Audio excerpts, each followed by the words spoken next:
बिस्मिल्लाहिर्रहमानिर्रहीम। अस्सलाम वालेकुम। आज तहकीम के मसले पर हमारी दूसरी वीडियो है। आखिर तहकीम क्या है, तहकीम का मसला क्या था।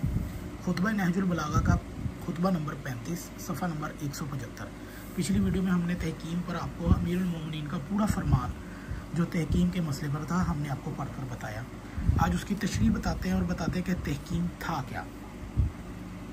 अहले इराक की खून रेज तलवारों से शामियों की हिम्मत टूट गई और लैलतुल अल हरीर के ताबर तोड़ हमलों ने उनके हौसले पस्त और वलवले ख़त्म कर दिए। तो अम्र इब्ने आस ने मुआविया को ये चाल सुझाई कि कुरान को नेज़ों पर बुलंद करके उससे हुक्म ठहराने का नारा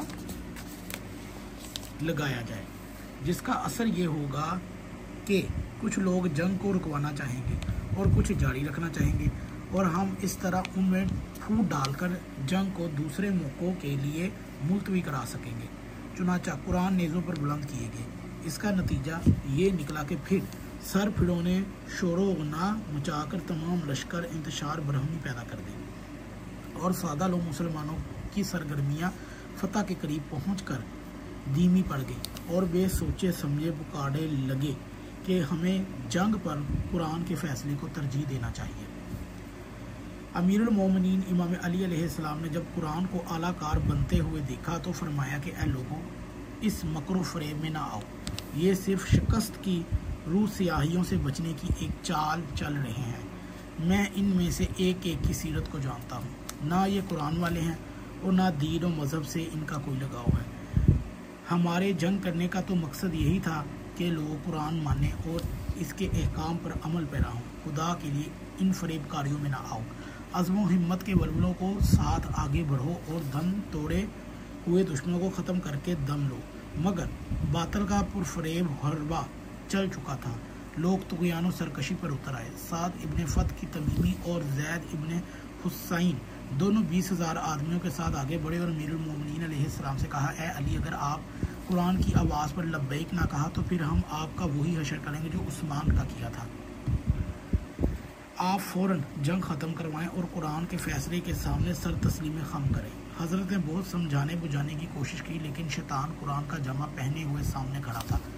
उसने एक न चलने दी और उन लोगों ने अमीरुल मोमिनीन को मजबूर कर दिया वो किसी को बीच कर मालिक अश्तर को मैदान से वापस लौटाएं। हज़रत ने लाचार होकर जैद इब्ने हानी को मालिक के बुलाने के लिए भेजा। मालिक ने जब यह सुना तो वो चकरा से गए और कहा कि उनसे कहिए कि यह मौका मोर्चा से अलग होने का नहीं। कुछ देर तो वक़्फ़ फरमाए तो मैं नवीद फ़तह लेकर हाज़िर होता हूँ।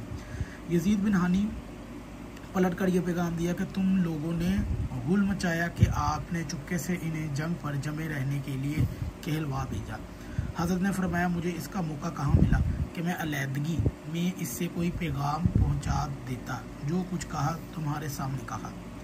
लोगों ने कहा, आप इसे दोबारा भेजें और अगर मालिक ने आने में तख़ीर की तो फिर हम आपकी जान से हाथ धो लेंगे। हज़रत ने हानी को फिर रवाना किया और कहा, भेजा कि फितना उठ खड़ा हुआ है, जिस हालत में फ़ौरन आओ। चुनाचा हानी ने मालिक से जाकर कहा कि तुम्हें फ़तह अजीज़ है या अमीरुल मोमिनीन की जान। अगर उनकी जान अजीज़ है तो जंग से हाथ उठाओ और उसके पास पहुँचो। मालिक फ़तह की कामरानियों को छोड़कर उठ खड़े हुए और हसरत मुज़ह लिए हुए हज़रत की खिदमत में पहुँचे। वहाँ एक हरबुंग मचा हुआ था। आपने लोगों को बहुत बुरा भला कहा, मगर हालात इस तरह पलटा खा चुके थे कि इन्हें सुधारा ना जा सकता था। अब ये ताया पाया कि दोनों फरीक में से एक एक हाकिम यानी कि मुंतखब कर लिया जाए ताकि वो कुरान और सुन्नत के मुताबिक खिलाफत का फ़ैसला करे। ठीक है, ये था तहकीम के मसले पर हमारा पार्ट 2, पहला खुतबा दूसरी तशरीह। अब मैं आपको इसमें बता दूं कि जंग सफ़ीन के बाद जब मुआविया की हार पक्की हो गई और हज़रत अली का लश्कर उन पर गालब आ गया तो अम्र आस ने मुआविया को कहा कि कुरान जितने भी लश्कर में उनको इकट्ठा करो और नेज़ों के ऊपर टांग दो। जैसे कुरान को नेज़े पे टांग दिया गया तो लोगों ने ये हल्ला मचाना शुरू कर दिया कि ये तो कुरान है, हम इसके ख़िलाफ़ जंग नहीं करेंगे। तो उन्होंने उल्टा हज़रत अली के लश्कर से निकले हुए लोग गुमराह हो गए और हज़रत अली के दर पर हो गए। आने वाली वीडियो में बताएंगे कि तहकीम का मसला यानी कि हाकम मुंतखब करना कैसा था। अगर आपको वीडियो अच्छी लगे तो ज़रूर शेयर कीजिएगा।